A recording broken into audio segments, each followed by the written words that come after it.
So in today's class we'll discussing about the fissure in ano. तो सबसे पहले एक ब्रीफ एनाटॉमिकल डिस्क्रिप्शंस की बात करेंगे, यानी अगर फिशर की कंडीशंस की हम बात करें तो फिशर किस जगह पे डेवलप होता है, उससे रिलेवेंट कुछ एनाटॉमी है उसकी पहले हम बात करेंगे। तो अगर हम बात करें कि फिशर कहाँ डेवलप होता है, तो फिशर डेवलप होता है एनोडर्म पे। वो एरिया जहाँ पे फिशर डेवलप होता है वो एरिया कहलाता है एनोडर्म। तो लोअर जंक्शन होगा, लोअर पार्ट होगा, एनल वर्ज का एरिया ये कहलाता है एनोडर्म। यहाँ इसका एक्सटेंशन होगा, इनवर्ड एक्सटेंशन होगा और लॉन्गिट्यूडनल डिस्ट्रीब्यूशन होता है। यहाँ एक अल्सर बनता है जो लॉन्गिट्यूडनली डेवलप होता है। कहाँ डेवलप होता है? एनोडर्म पे। यहाँ अगर हम बात करें कोई भी पैथोलॉजिकल कंडीशन जो एनोडर्म के एरिया में डेवलप होगा या सुपरफिशियल कोई भी अल्सरेशन डेवलप होगा एनल कनाल के अंदर, वो पेनफुल होगा। पेनफुल इस वजह से होगा कि यहाँ नर्व एंडिंग जो होती है एक्सपोज होती है। नर्व एंडिंग जितनी एक्सपोज होगी, सुपरफिशियल नर्व एंडिंग अगर एक्सपोज होगा तो वो इरिटेट होगा। इरिटेट होने के नतीजे में पेन होता है। ये कंडीशन है, आप देख सकते हैं फिशर एनो की कंडीशन पेरिएनल एरिया के अंदर इंड्यूरेशन है। ये शो करता है एक्यूट ऑन क्रोनिक इन्फ्लामेशन को, यानी फिशर है, फिशर के साथ साथ वहाँ इन्फ्लामेशन की कंडीशन डेवलप हो रही है। यहाँ पेशेंट के अंदर एक तो पेन होगा, पेन के साथ साथ पेशेंट कंप्लेन करेगा डिस्चार्ज की। तो फिशर एनो की जो एक्चुअल पिक्चर हो सकती है ये कंडीशन है जहाँ पे एनल वर्ज के आइदर साइड पे या 6 o'clock पोजीशन पे या 12 o'clock पोजीशन में एक अल्सरेशन डेवलप होता है, अल्सर पैच डेवलप होता है। यही कंडीशंस कहलाएगी फिशर। तो ये इमेज है, ठीक है। एक और भी एनाटॉमिकल डिस्क्रिप्शन है जिसको समझने की ज़रूरत है कि अगर हम बात करें फिशर एनो की कंडीशन में तो दो क्लिनिकल फाइंडिंग है जिसके बिहाफ पे हम डिसाइड करते हैं कि फिशर एक्यूट है या क्रोनिक है। तो अगर स्किन टैग प्रेजेंट है जिसको सेंटिनल पाइल बोलते हैं, अगर वो प्रेजेंट है तो क्रोनिसिटी ऑफ द फिशर को शो करता है। ऐसे ही इनवर्ड एक ग्रोथ होती है जिसको बोलते हैं हाइपरट्रॉफिड पेपिला। तो हाइपरट्रॉफिड पेपिला अगर प्रेजेंट है, आपने एग्जामिन किया, फिशर बेड से ऊपर एक पेपिला लाइक स्वेलिंग डेवलप हो रही है, ये कंडीशन किसकी होगी? ये कंडीशन कहलाएगी हाइपरट्रॉफिड पेपिला। यानी ये हाइपरट्रॉफिड पेपिला है और एक आउटवर्ड ग्रोथ होता है। इस आउटवर्ड ग्रोथ को हम सेंटिनल पाइल बोलते हैं या स्किन टैग बोलते हैं, ठीक है। तो अगर ये दो फीचर्स प्रेजेंट है किसी फिशर की कंडीशन में जहाँ स्किन टैग प्रेजेंट है, जनरली पेशेंट कंप्लेन ये करता है कि मुझे मस्सा डेवलप हो गया। तो मस्सा is nothing other than skin tag. जो स्किन टैग होता है पेशेंट वो लेमन लैंग्वेज में वही बोलता है कि ये मस्सा डेवलप हो गया। तो मस्सा कई बार पेशेंट एनोरेक्टल डिजीज को डिस्क्राइब करने के लिए, चाहे वो हेमरोइड है तब भी वो मस्सा बोल सकता है, कई बार स्किन टैग होता है तो उसको भी मस्सा बोलता है। तो आपको डिफ्रेंशिएट करने की जरूरत है कि वो मस्सा स्किन टैग है या हेमरोइडल बल्ज है। तो अगर स्किन टैग प्रेजेंट है या सेंटिनल पाइल है, ये कंडीशन शो करता है क्रोनिसिटी ऑफ द फिशर को। अगर ऐसे ही इंटरनली एक आउटग्रोथ है जिसको हम बोलते हैं हाइपरट्रॉफिड पेपिला, अगर वो प्रेजेंट है, ये शो करता है क्रोनिसिटी ऑफ द डिजीज को। फिशर कहाँ डेवलप होगा? एनोडर्म के एरिया में डेवलप होगा। लॉन्गिट्यूडनल यहाँ टियर होता है। ये लेटरल फिशर है। लेटरल फिशर खासतौर से अगर हम बात करें तो लेटरल फिशर और एंटीरियर फिशर या पोस्टीरियर फिशर्स की बात करें तो लेटरल फिशर जहाँ भी डेवलप होता है तो वहाँ आपको ज़्यादा विजिलेंट होने की ज़रूरत है, क्योंकि वो सेकेंडरी कॉज के वजह से होगा। सेकेंडरी में जिसमें HIV है, क्रोन्स डिजीज़ है, इस तरह के डिजीज़ के नतीजे में डेवलप हो सकता है, या ट्यूबरकुलोसिस है या सुडोमी की कंडीशन है तो वहाँ लेटरल फिशर डेवलप होगा। या मल्टीपल फिशर जहाँ भी डेवलप हो रहा है, मल्टीपल फिशर या 2 से ज़्यादा अगर फिशर डेवलप हो रहा है तभी आपको विजिलेंट होने की ज़रूरत है। ये रिजल्ट कर सकता है HIV इन्फेक्शन के नतीजे में, ये रिजल्ट कर सकता है क्रोन्स डिजीज़ के नतीजे में, ये रिजल्ट कर सकता है ट्यूबरकुलोसिस के नतीजे में या सुडोमी या ट्रॉमा के नतीजे में डेवलप हो सकता है। तो अगर लेटरल फिशर प्रेजेंट है, जनरली ये कंडीशन रेयर कंडीशन है, ये एंटीरियर फिशर डेवलप होता है या पोस्टीरियर फिशर डेवलप होता है। अगर लेटरल फिशर है तो आपको हिस्ट्री लेने की ज़रूरत है। उसमें ट्यूबरकुलोसिस की हिस्ट्री है, क्रोन्स डिजीज़ की हिस्ट्री है या HIV की हिस्ट्री है। इसके अलावा ट्रॉमा और सुडोमी की हिस्ट्री आपको लेने की ज़रूरत है। क्रोनिक फिशर की कंडीशन में जो हमने डिस्कस किया था कि ये एक यहाँ स्ट्रक्चर का आउटग्रोथ डेवलप होगा जिसको हम बोलते हैं स्किन टैग।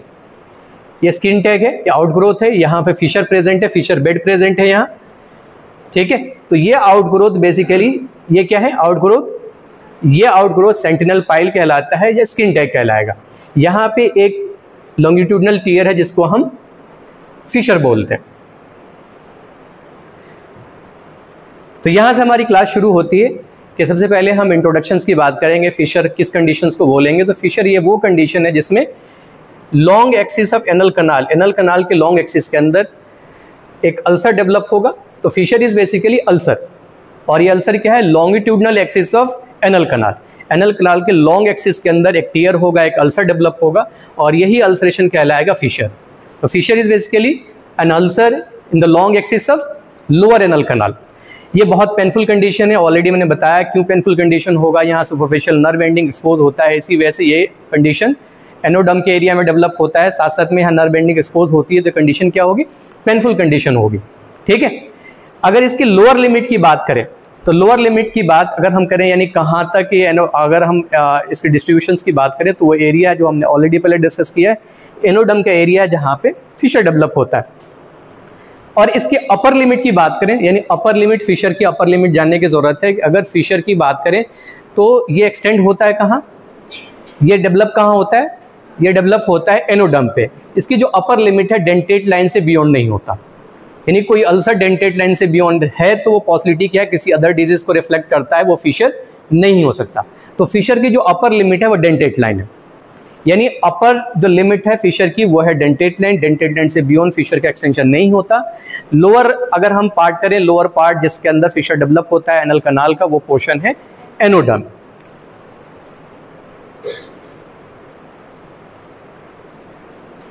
तो साइट ऑफ अल्सर की हम बात करें, साइट ऑफ फिशर्स की और बात करें तो ये कॉमनली अकर होता है मिडलाइन में, और मिडलाइन पोस्टरली ये कॉमन लोकेशन है फिशर के लिए।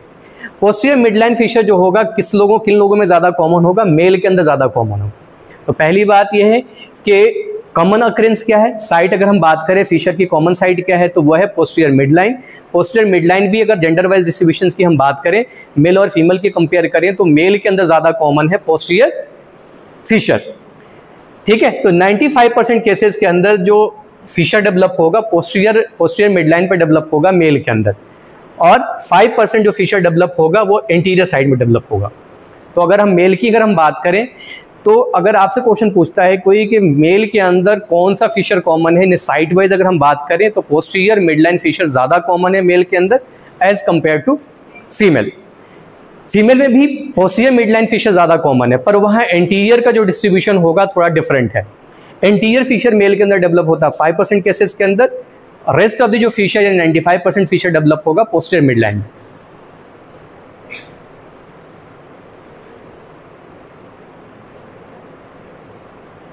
ऐसे ही अगर हम बात करें मिडलाइन एंटीरियर फिशर जो होगा, एंटीरियर फिशर अगर बात करें तो ये फीमेल के अंदर ज़्यादा कॉमन है। वो क्यों कॉमन है उसके पीछे रीज़न है, यानी एंटीरियर मिडलाइन फिशर की अगर हम बात करें फीमेल के अंदर कॉमन इस वजह से है कि during the birth fetal head की इंजरी के नतीजे में या बर्थ कनाल की इंजरी के नतीजे में यहाँ टियर होता है, और यही कॉमन कॉज होता है फीमेल में फिशर का। अक्सर देखा जाता है कि पोस्ट पार्चुरेशन फीमेल कंप्लेन के लिए साथ आती हैं कि ब्लीडिंग पीआर की कंप्लेन है या उनको पेनफुल डेफिकेशन की कंप्लेन है, और जब एग्जामिन करते हैं तो पता चलता है फिशर है। तो एंटीरियर फिशर फीमेल के अंदर ज़्यादा कॉमन है, उसके पीछे रीज़न यही है कि ड्यूरिंग बर्थ कनाल की इंजरी होती है, फिटल हेड जो डिसेंडिंग फिटल हेड है उसके वजह से इंजरी होती है, और इस इंजरी के नतीजे में वहाँ टियर होता है, और टियर के नतीजे में फिशर डेवलप होता है। तो अगर हम डिस्ट्रीब्यूशंस की बात करें फीमेल के अंदर फिशर्स का डिस्ट्रीब्यूशन जो एंटीरियर डिस्ट्रीब्यूशन है और पोस्टीरियर डिस्ट्रीब्यूशन है, तो 80% जो फिशर होगा फीमेल के अंदर वो पोस्टीरियर मिडलाइन पे डेवलप होगा, 20% फिशर डेवलप होगा एंटीरियर मिडलाइन पे। तो ये फ़र्क है मेल और फीमेल की कंपेरिजन करें तो मेल के अंदर जो पोस्टीरियर मिडलाइन फिशर है वो 95% है, उसकी इंसिडेंट 95% है। एंटीरियर मिडलाइन फिशर डेवलप होगा 5% केसेस के अंदर। इसके बरक्स अगर हम फीमेल की बात करें तो फीमेल के अंदर पोस्टीरियर मिडलाइन फिशर है, 80% केसेस के अंदर देखा जाता है कि पोस्टीरियर मिडलाइन फिशर डेवलप होता है, 20% केसेस के अंदर देखा जाता है कि एंटीरियर मिडलाइन फिशर डेवलप होता है। और इंटीरियर मिडलाइन फिशर क्यों डेवलप होगा वो ऑलरेडी हमने डिस्कस किया है, बर्थ कनाल की इंजरी के नतीजे में फिशर डेवलप होता है anterior aspect of the anal canal.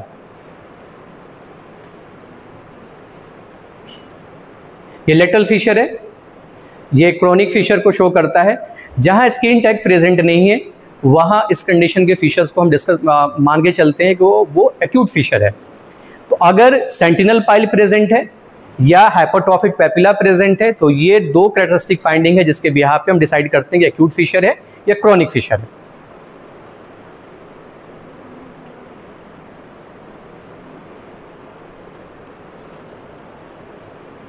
ये ऑलरेडी हमने डिस्कस कर लिया है। इटियोलॉजी की बात करेंगे कि कॉज क्या है इसके पीछे।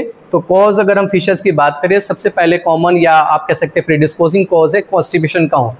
कॉन्स्टिपेशन ये एक्साइटिंग फैक्टर है फिशर्स को डेवलप कराने के लिए। इसके अलावा जो सेकंड फैक्टर है वो है स्पाज्म का होना, यानी इंटरनल स्फिंक्टर के अंदर अगर स्पाज्म डेवलप हो गया है तो ये रिजल्ट कर सकता है किसके अंदर, फिशर के अंदर। ये क्यों रिजल्ट करेगा, जब भी इंटरनल स्फिंक्टर अगर स्पास की कंडीशन में जाएगा तो ऐसी कंडीशन में जो इंटरनल जो ओपनिंग होगी एनल कनाल की वो नैरो होगी। नैरो होने के नतीजे में अगर कॉन्स्टिपेशन पहले से प्रेजेंट है तो कॉन्स्टिपेशन होने की वजह से पेशेंट स्ट्रेन करेगा। स्ट्रेन करने के नतीजे में एक शेयरिंग प्रेशर लगेगा और शेयरिंग प्रेशर वो रिफ्लेक्ट होगा किस पे, पोस्टीरियर म्यूकोजा पे, जो पोस्टीरियर मिडलाइन म्यूकोजा है उस पर, या एंटीरियर म्यूकोजा है उस पर रिफ्लेक्ट होगा और फाइनली उस शेयर प्रेशर की वजह से वहाँ टियर हो जाएगा। तो स्पाज्म रिस्पॉन्सिबल है किसके लिए, फिशर के लिए। इसके अलावा जो अदर कंडीशन है जिसकी वजह से फिशर डेवलप हो सकता है उसमें है ऑपरेशन। ऑपरेशन सपोज करिए हेमराइक्टोमी करी या फिशर के लिए ऑपरेशन किया, वहाँ आपने जो स्किन है स्किन को ज़्यादा रिमूव कर दिया। तो अगर स्किन को लार्ज अमाउंट स्किन आपने रिमूव कर दिया तो ये भी रिजल्ट कर सकता है किसके अंदर, फिशर में। यानी हेमरॉइड के लिए सर्जरी करी आपने, हेमरॉइडल सर्जरी आप कर रहे हैं, हेमरॉइड के लिए सर्जरी कर रहे हैं, पर वहाँ स्किन ज़्यादा रिमूव करेंगे तो वो एक रिडक्टेंट अल्सर के फॉर्म में वहाँ मैनिफेस्ट होगा, यानी अल्सर वहाँ फॉर्म हो जाएगा और यही अल्सर फाइनली रिजल्ट करेगा किसके अंदर, फिशर में। क्रोनिक डायरिया है, क्रोनिक डायरिया में यहाँ फ्रीक्वेंट स्टूल पास होगा। फ्रीक्वेंट स्टूल पास होने के नतीजे में जब भी फिकल कंटेंट पास होता है एक प्रेशर के साथ एक शेयरिंग प्रेशर लगता है। अगर ये प्रोसेस कंटिन्यू कर रहा है तो ऐसे नतीजे में वहाँ उस शेयरिंग प्रेशर की वजह से वहाँ टियर होगा और फाइनली एक अल्सर बन जाएगा जिसको हम फिशर बोलेंगे। तो क्रोनिक डायरिया रिजल्ट कर सकता है। लोकल इस्कीमिया है, नहीं जहाँ पे अल्सर फॉर्म हो रहा है वहाँ कोई इस्कीमिया डेवलप होगा। इस्कीमिया डेवलप होने की वजह से वहाँ जो टिश्यू होगा डिवाइटलाइज होगा, वो स्लफ आउट होगा और फाइनली अल्सर फॉर्म हो जाएगा। तो लोकल इस्कीमिया के नतीजे में डेवलप हो सकता है। सोडोमी की कंडीशन है, एनल क्वाइटिस की कंडीशन है, वो रिजल्ट कर सकता है। या पेरी एनल एरिया के अंदर कोई ट्रॉमा डेवलप होगा तो उसके नतीजे में वहाँ टियर हो सकता है, यानी फिशर डेवलप हो सकता है। कुछ अदर कॉज है, यानी इससे पहले जो कुछ भी कॉजेज हमने डिस्कस किए हैं वो प्राइमरी कॉज है। अगर हम सेकेंडरी कॉज की बात करें, यानी सेकेंडरी जब कह रहे हैं किसी एक्सप्लेन कॉज के, वैसे किसी एक्सप्लेन डिजीज के नतीजे में अगर फिशर डेवलप होगा तो इस तरह के फिशर के कंडीशंस को बोलेंगे सेकेंडरी कॉज। फिशर यानी सेकेंडरी कॉज की वजह से फिशर का डेवलप होना। तो अगर सेकेंडरी कॉज की हम बात करें तो इसमें इंक्लूड होता है अल्सरेटिव कोलाइटिस, इसके नतीजे में डेवलप हो सकता है फिशर। क्रोन्स डिजीज है, इसके वजह से डेवलप हो सकता है। सिफिलिस है, उसकी वजह से डेवलप हो सकता है। गोनोरिया है, उसकी वजह से डेवलप हो सकता है। ट्यूबरकुलोसिस है और HIV है। यानी इन कॉजेज के वजह से इन डिजीज के नतीजे में secondary to disease fissure develop हो सकता है। इस तरह के फिशर्स को हम बोलेंगे सेकेंडरी फिशर। इससे पहले जो कॉज हमने डिस्कस किया है वो बेसिकली एक्साइटिंग कॉज है। उन कॉज के नतीजे में जो फिशर डेवलप होगा उनको बोलेंगे प्राइमरी कॉज की वजह से फिशर का डेवलप होना। ठीक है, तो सेकेंडरी टू सम डिजीज जो यहाँ पे हमने मेंशन किया, इन डिजीज के नतीजे में अगर फिशर डेवलप होगा तो इस तरह के फिशर्स को बोलेंगे सेकेंडरी फिशर्स। और सेकेंडरी फिशर में खास तौर से अगर पोजीशंस की हम बात करें तो यहाँ लेटरल फिशर डेवलप होता है या मल्टीपल फिशर डेवलप होता है। तो इसकी पहचान ये है कि क्लिनिकली अगर आप देख रहे हैं मल्टीपल फिशर डेवलप हो रहा है या लेटरल फिशर डेवलप हो रहा है तो आपको ज़्यादा विजिलेंट होने की ज़रूरत है। आपको इन्वेस्टिगेशन करानी है ताकि आपकी इन कंडीशन में से कोई कंडीशन एस्टेब्लिश हो जाए। अगर ये कंडीशन एस्टेब्लिश हो रही है तो पहले हमारा ट्रीटमेंट होगा इन कंडीशंस को ट्रीट करना। ट्यूबरकुलोसिस है तो ट्यूबरकुलोसिस का ट्रीटमेंट होगा। सिफिलिस है, गोनोरिया है तो उसको ट्रीट करेंगे। उसके बाद हमारा फोकस होगा फिशर पे। अब हम बात करेंगे कि पोस्टीरियर मिडलाइन के अंदर ही फिशर क्यों डेवलप होता है। हमने डिस्कस किया था कि मेल और फीमेल की बात करें, चाहे मेल हो या फीमेल हो, दोनों ही कंडीशन में पोस्टीरियर मिडलाइन फिशर ज़्यादा कॉमन है। तो आंसर इसका होना चाहिए क्यों कॉमन है।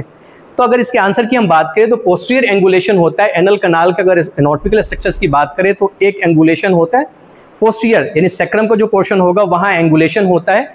तो वही कोर्स फॉलो होगा जब फीकल कंटेंट पास होगा।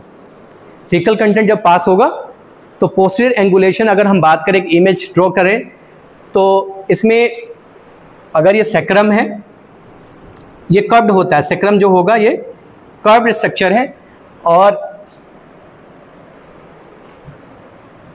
एनल कनाल की हम बात करें तो वो भी बेसिकली ये इस तरह से कर्व्ड स्ट्रक्चर है। तो जब भी फीकल कंटेंट पास होगा वो फाइनली वो उसकी डायरेक्शन क्या होगी, पोस्टीरियर होगी। तो ये पोस्टीरियर एंगुलेशन बेसिकली रिजल्ट करता है किसके अंदर, ये अगर फिकल कंटेंट पास होगा तो फाइनली पोस्टीरियर मिडलाइन पे इसका एक शेयरिंग प्रेशर लगेगा। इस शेयरिंग प्रेशर की वजह से वहाँ के जो म्यूकोजा होगी वो स्लाइड करेगी। इस शेयरिंग प्रेशर की वजह से वहाँ टीयर होगा, टीयर होने के वजह से वहाँ फिशर डेवलप होता है। तो फर्स्ट कॉज जो रिजल्ट करता है, जो एक्सप्लेन करता है कि फिशर मिडलाइन में ही क्यों डेवलप होता है, वो फर्स्ट कॉज है posterior angulation of anal canal. Clear है? तो फर्स्ट जो मैकेनिज्म है, फर्स्ट कॉज है जिसके बिहाफ पे हम एक्सप्लेन कर सकते हैं कि फिशर पोस्टीरियर मिडलाइन में ही क्यों डेवलप होता है, वो रीजन है posterior angulation of anal canal, posterior angulation of anal canal. Second cause है relative fixation of the anal canal on the posterior aspect. यहाँ जो म्यूकोजा होगा रिलेटिवली क्या होगा, फिक्स होगा as compare to other part of the जो anal canal का जो म्यूकोजा होगा पोस्टीरियर मिडलाइन में वो रिलेटिवली फिक्स्ड है। तो अगर म्यूकोजा फिक्स्ड है तो शेयरिंग प्रेशर जो फिकल कंटेंट पास हो रहा है उसके वजह से शेयरिंग प्रेशर होगा वो रिफ्लेक्ट नहीं होगा।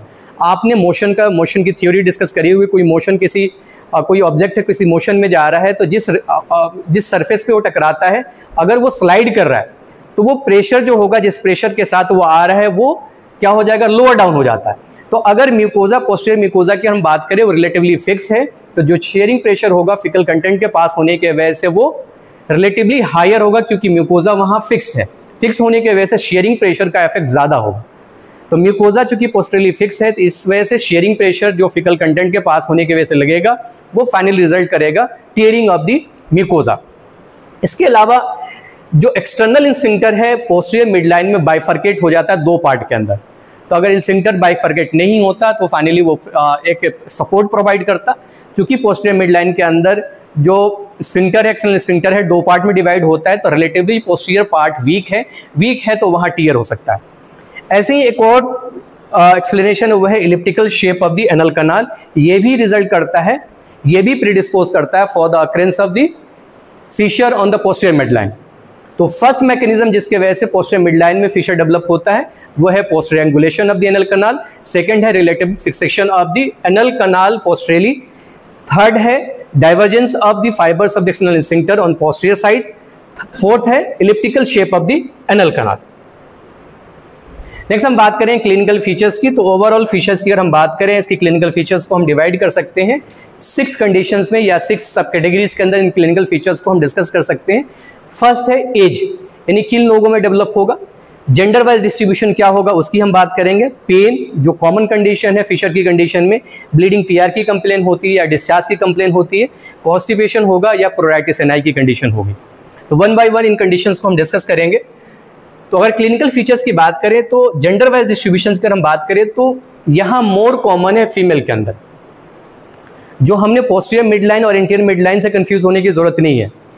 अगर जेंडर डिस्ट्रीब्यूशन की बात करें ओवरऑल जेंडर डिस्ट्रीब्यूशन तो फीमेल के अंदर फिशर ज़्यादा कॉमन है। फीमेल के अंदर फिशर ज़्यादा कॉमन है। उसमें एक कॉज है बर्थ लाइन इंजरी, बर्थ कनाल की इंजरी, उसके नतीजे में फिशर डेवलप होता है। एंटीरियर साइड में विजाइना की प्रेजेंट होने की वजह से वहाँ जो म्यूकोजा होगी रिलेटिवली लेस सपोर्टेड है तो वो भी रिजल्ट कर सकता है फिशर के अंदर। तो जेंडर वाइज डिस्ट्रीब्यूशन की हम बात करें तो फीमेल के अंदर फिशर ज़्यादा कॉमन है एज कम्पेयर टू मेल। अगर एज वाइज डिस्ट्रीब्यूशन की बात करें तो ये ज़्यादा कॉमन है 30 से लेकर 50 ईयर एज ग्रुप के अंदर। ठीक है, यानी उन लोगों में ज़्यादा कॉमन है जो इस एज ग्रुप के अंदर है, 30 ईयर्स या 50 ईयर एज के ग्रुप में है। जो एडल्ट मेल है या एडल्ट फीमेल है उनके अंदर ज़्यादा कॉमन है फिशर। नेक्स्ट जो क्लिनिकल फीचर है जिसके साथ पेशेंट आपके पास आता है, पेन की कंप्लेन होती है मेजॉरिटी ऑफ द कंडीशन में। तो पेन स्टार्ट होता है with the act of defecation. Pen patient अक्सर कंप्लेन करता है कि उसको पेनफुल डेफिकेशन की कंप्लेन होती है। तो पेन की अगर हिस्ट्री लेंगे तो पेशेंट पेन की हिस्ट्री देता है कि पेन स्टार्ट होता है with the act of defecation, persist करेगा after the act of defecation. Characteristic और क्लिनिकल फाइंडिंग है फिशर के लिए। हेमोरॉइड के अंदर इस तरह की हिस्ट्री नहीं मिलती। फिशर की कंडीशन में पेशेंट कंप्लेन करेगा पेनफुल डेफिकेशन की, पेन स्टार्ट होता है with the act of defecation और पेन लास्ट करता है after the act of defecation. ठीक है, यहाँ एक्यूट फिशर की कंडीशन में पेन जो होगा सीवियर होगा। ड्यूरेशन की हम बात करें तो मेजॉरिटी ऑफ द कंडीशन में जो पेन लास्ट करता है up to 1 hour. Nature of the pain की हम बात करें तो शार्प कटिंग और burning type of the pain होता है। यानी अगर पेन की नेचर की हम बात करें तो पेन जो होगा कटिंग इन नेचर होगा या बर्निंग इन नेचर होगा। सीवियर होगा एक्यूट टाइप ऑफ दी जो फिशर होगा उसके कंडीशन में, लेस सीवियर होगा पेन पेन लेस सीवियर होगा अगर फिशर क्या है, chronic type of the fissure के अंदर कन्वर्ट हो गया, यानी क्रोनिसिटी अगर डेवलप हो गई एक्यूट फिशर्स के अंदर, तो यहाँ पेन लेस सीवियर होगा। जो नेक्स्ट कंप्लेन हो सकती है वो कंप्लेन है ब्लीडिंग या डिस्चार्ज पर एनम की। ब्लीडिंग जो होती है, bright stick of the blood pass होता है और ये पास होता है अलोंग विद द स्टूल, यानी फिकल कंटेंट के साथ साथ ये ब्लीडिंग होगी। ब्लड टिश्यू पेपर पे, अगर टिश्यू पेपर पेशेंट यूज कर रहा है तो वहां दिख सकता है।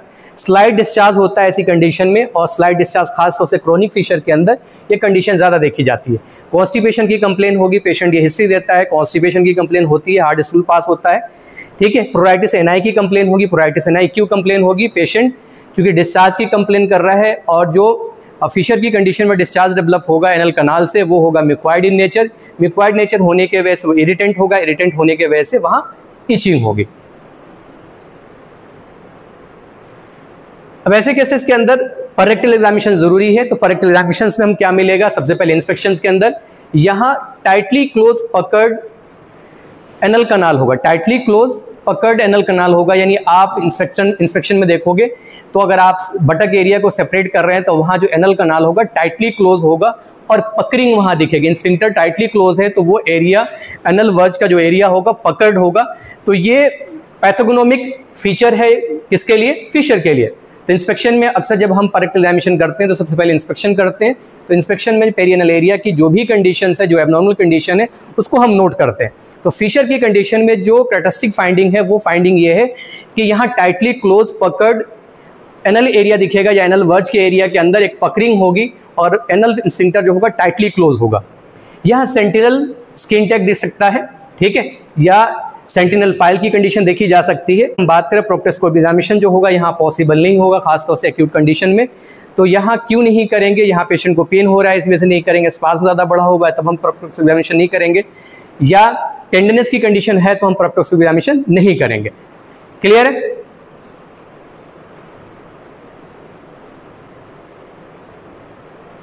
यहाँ डिस्टल एग्जामिनेशन की हम बात करें, अब बात आती है कि हम प्रोक्टोस्कोपी एग्जामिनेशन करने से पहले हम कैसे असेस करेंगे। अगर क्रोनिक फिशर है तब वहाँ प्रोक्टोस्कोपी एग्जामिनेशन हम कर सकते हैं, अगर एक्यूट फिशर है तो वहाँ हम प्रोक्टोस्कोपी एग्जामिनेशन नहीं कर सकते। तो हम कैसे डिसाइड करेंगे ये क्रोनिक फिशर है या एक्यूट फिशर है। एक तो क्लिनिकल फाइंडिंग है, हाइपरट्रॉफिड स्कार है, सॉरी हाइपरट्रॉफिड पेपिला है, या स्किन टैग प्रेजेंट है तो ये क्रोनिसिटी को शो करता है। नेक्स्ट जो पैरामीटर है जिसके बिहाफ पे हम डिसाइड करते हैं कि इस कंडीशंस में प्रोक्टोस्कोपी एग्जामिनेशन करनी है या नहीं करनी है।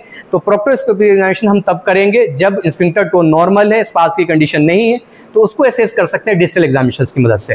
तो डिस्टल एग्जामिनेशन अगर किया, अगर डिस्टल एग्जामिनेशन करोगे वहाँ स्फिंक्टर टोन नहीं है तो पेशेंट आपको अलाउ करेगा एग्जामिनेशन के लिए। अदरवाइज पेशेंट को पेन होगा तो ये कंडीशन शो करता है कि स्फिंक्टर स्पास की कंडीशन में, तो वहाँ आप फर्दर प्रोसीड नहीं करोगे, यानी प्रोक्टोस्कोपी एग्जामिनेशन नहीं करोगे, या डिस्टल एग्जामिनेशन के लिए भी फर्दर प्रोसीड नहीं करोगे। इसके अलावा क्रोनिक फिशर के अंदर एक बटन लाइक डिप्रेशन दिखाई देता है, इंड्यूरेशन प्रेजेंट होगा। ये लेटरल फिशर की फाइंडिंग है। टाइप ऑफ द फिशर्स की हम बात करें तो on the basis of duration हम दो पार्ट में डिवाइड कर सकते हैं, acute fissure and chronic fissure. Acute fissure अगर हम बात करें तो यहाँ एक्यूट फिशर की कंडीशन में जो फिशर बेड होगा वो डीप होगा, यानी डीप फिशर यहाँ डेवलप होगा।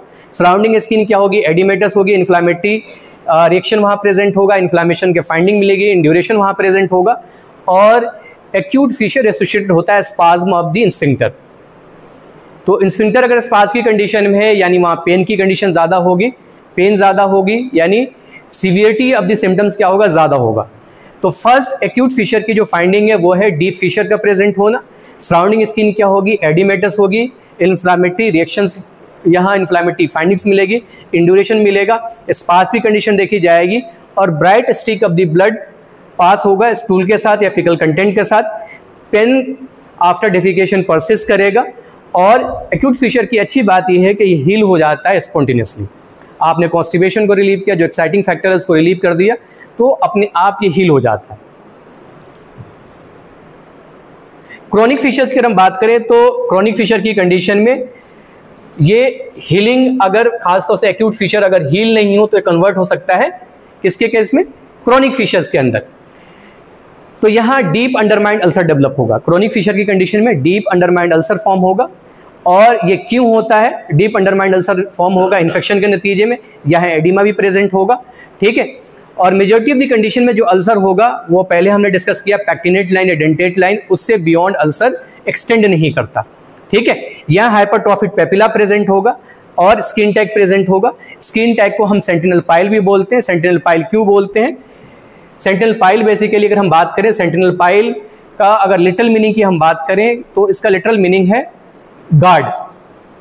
तो चूंकि यहाँ जो स्किन टैग है वो लोअर पार्ट पे जो फिशर प्रेजेंट है उसको कवर करता है, उसको गार्ड करता है, इसी वजह से इस कंडीशंस को हम बोलते हैं सेंटिनल पाइल। मल्टीपल फिशर्स की अगर हम बात करें तो अगर एंटीरियर फिशर भी प्रेजेंट है और पोस्टीरियर फिशर भी प्रेजेंट है, तो अगर ये कंडीशन को एग्जिस्ट कर रही है तो इस तरह के फिशर्स को हम बोलते हैं मल्टीपल फिशर, या दो से ज़्यादा अगर फिशर, दो या दो से ज़्यादा साइड पे फिशर डेवलप हो रहा है तो इस तरह के फिशर्स को हम बोलेंगे मल्टीपल फिशर। तो ये कौन कौन सी कंडीशन है जिससे मल्टीपल फिशर डेवलप होगा? जैसे इन्फ्लामेटरी बाउल डिजीज है, उसमें हो सकता है होमोसेक्सुअलिटी है, या वेनरल डिजीज है जो हमने इससे पहले डिस्कस किया, उसके नतीजे में मल्टीपल फिशर डेवलप हो सकता है। एंटीरियर फिशर अगर हम बात करें तो एंटीरियर फिशर अगर हम बात करें क्यों कॉमन होता है फीमेल के अंदर, तो उसके पीछे रीज़न है कि यहाँ लैक ऑफ सपोर्ट होता है एंट्रेली, और उसके पीछे रीज़न मैंने ऑलरेडी बता दिया था।